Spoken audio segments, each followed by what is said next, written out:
Why do some Enneagram types not fit the typical stereotype?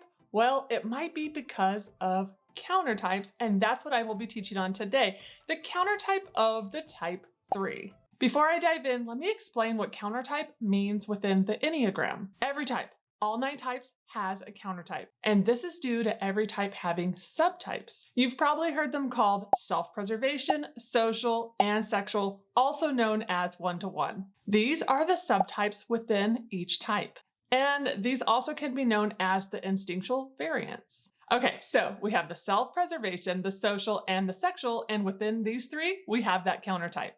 This is the one that just doesn't appear to be like the other 2 subtypes. Something's different, their behaviors are different, they act a little different, and so we might get confused and try and mistype them. So to break this down even further, every type has a countertype. For example, I'm a type 9, and I'm actually the countertype 9, which for the 9 is the social instinct or social subtype. But this doesn't mean that every social instinct within all 9 types is the countertype. No, it varies from type to type. So it might be the self-pres, it might be the social, or it might be the sexual. Within each type, it varies. So today we are going over that countertype 3.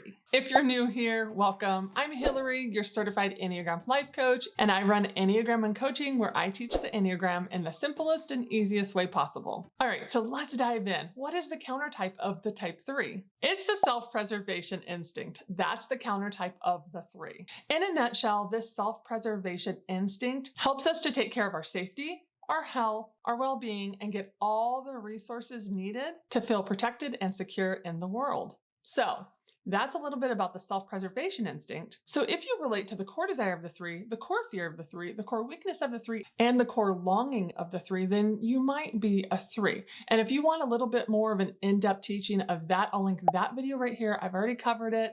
I have a great quick video that will help you understand what's motivating the 3, what's driving the 3. And so go give that a watch if you don't understand what the cores are of that 3. But you definitely need that base to move on to this next piece. And so let's go ahead and move on to that next piece, which is subtypes. Like I said earlier, it's the self-preservation instinct, it's a social instinct, it's the sexual instinct. When people think of the typical 3, they're thinking of the social instinct and the sexual instinct, because the self-pres instinct doesn't always look right away like a type 3. So let's break down what that self-preservation 3 looks like.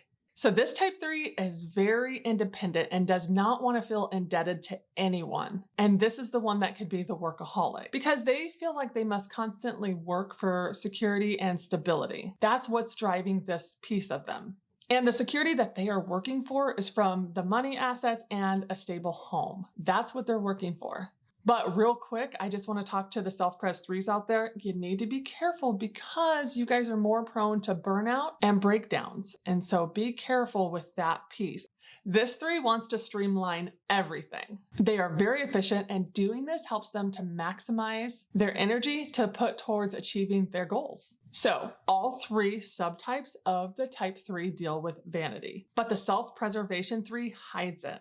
And this is by being the best role model, which to them means being good, efficient, hardworking, productive. Those are the things they want to be the best at. And a big key to this 3, if you are trying to decide between the 3, is this one wants to be admired, but they do not want to brag about it. They don't want to have to tell you about their accomplishments. They just want you to know them, to see them, and to applaud them, but they never want to brag about them. The 3s of this subtype are usually not extroverted. They're usually more introverted and less concerned with image. The self-pres 3 can be a very good team player. They're going to want to really get along and stay as far away from conflict as possible.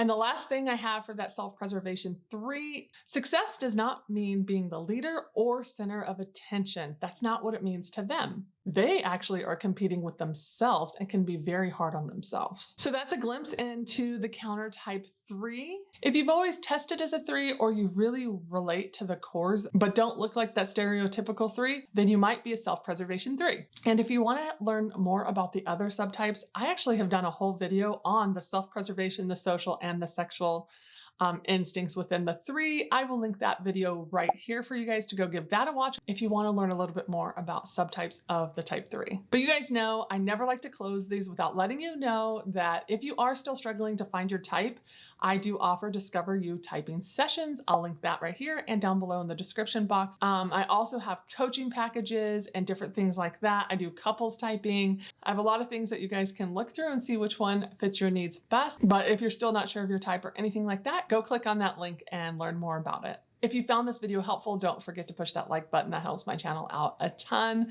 But that's all I have for today, guys. Until next time, bye guys.